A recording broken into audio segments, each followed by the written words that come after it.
Семочка, ты рано пришел. Подожди. Подожди немножко, хорошо?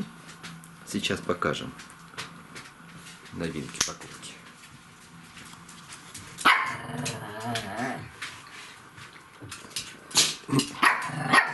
Так, Сема пришел первый. Не надо возмущаться. Тебя на стол все равно никто не пустит.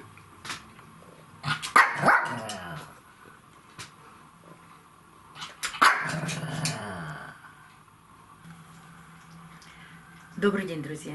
Сегодня покажу свои 3 новых орхидеи. Но хочу вам сказать, что видео записывается после праздника 8 марта, нашего любимого с вами праздника. Поэтому огромное спасибо за все поздравления. Может быть, я успела кому-то ответить, простите, если не успела ответить. Всех дорогих женщин с прошедшим праздником. Ну а эти 3 орхидеи, как всегда, я получила от мужа в подарок. И если вы смотрели видео из Леруа обзор, то вы все эти 3 орхидеи увидите в этом обзоре. Мы там были вместе выбирали, вместе покупали. Но это подарки для меня.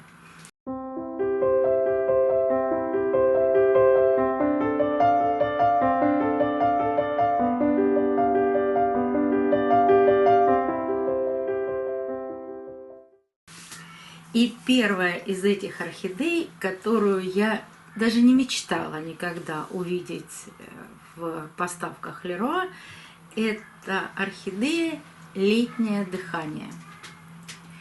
Английское название будет внизу в бегущей строке.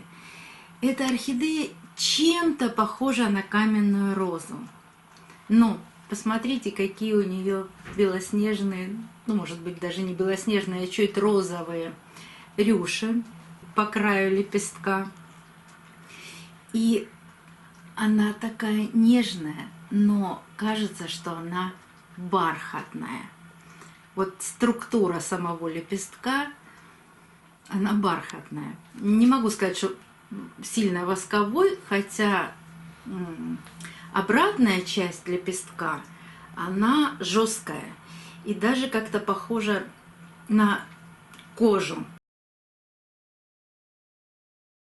на кожаное покрытие. А лицевая часть, она просто очень-очень красивая. Все в порядке с орхидеей.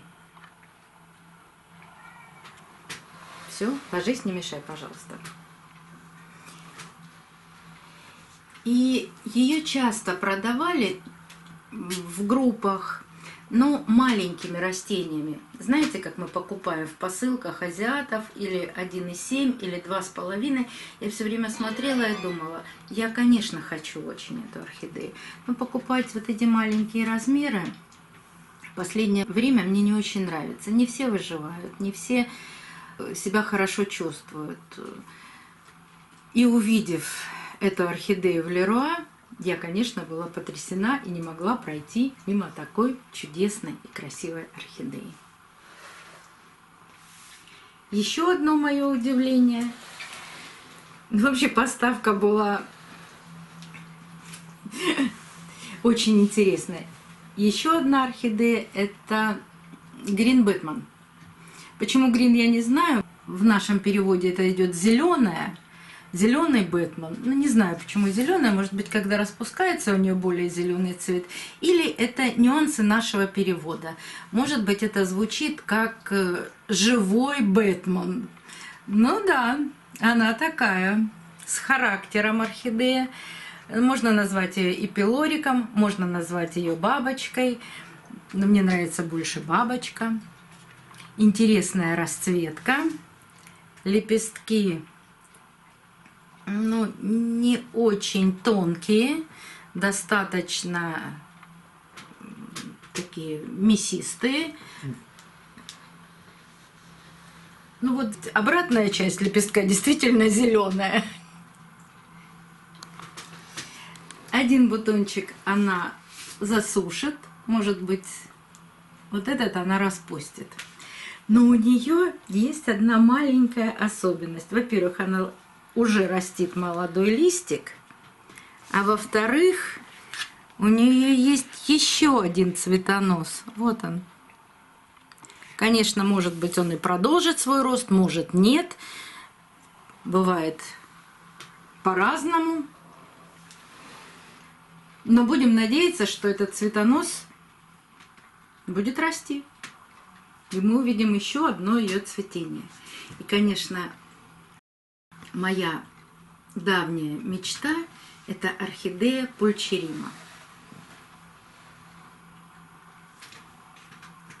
Она самая нежная из этих трех орхидей. Тоненький лепесток, красиво окрашена орхидея. У нее меняется цвет даже при разном освещении. Она может быть больше розовой, больше фиолетовой. Но очень интересный цветок. Говорят, что она капризная, но не знаю, как получится. Бутоны тоже засушивает. Вот видно, что вот этот бутон отпадет, этот, может быть, вот этот распустится, но это и не важно. Хочу сказать, что они все родом, ну как сейчас у нас принято говорить, из Китая. То есть мы считаем, что это китайские поставки орхидей. Хотя есть китайские теплицы под Москвой, но точно откуда они приехали, конечно, мы не знаем. Единственное, что я могу сказать, когда мы были на поставке, орхидеи были все такие холодные, не могу сказать, что замороженные. Просто вот берешь горшок в руки, а он очень прохладный. Вот чувствуется этот холод. И особенность китайских орхидей – это посадка в мох. Конечно, я уже полила орхидеи, но вы видите, что здесь мох, но плюс к этому он был весь просушенный. Это очень важно для транспортировки орхидей, когда горшки с мхом не мокрые, не влажные, а очень сухие. Поэтому через сутки я их все 3 полила. Ну и пластиковые стаканчики как бы в подарок. Орхидеи все чудесные. Я очень рада, что мне удалось их приобрести. А вот как ухаживать за такими орхидеями, когда вы их купили? Я знаю, что по России сейчас много таких орхидей в моховых стаканах. Как за ними ухаживать? Есть небольшие отличия от фаленопсисов, которые посажены в кору. Я вам расскажу в следующем видео. Выберу одну из орхидей и покажу, что я делаю с этими орхидеями и как я за ними ухаживаю до пересадки. Еще раз всех с прошедшим праздником. Надеюсь, что вы тоже получили свои желанные орхидеи в подарок на этот прекрасный весенний праздник. До новых встреч, друзья! Увидимся на канале. Семочка, ну поздравь всех женщин. Семочка так посмотрел. Красивые ж цветы. Вот.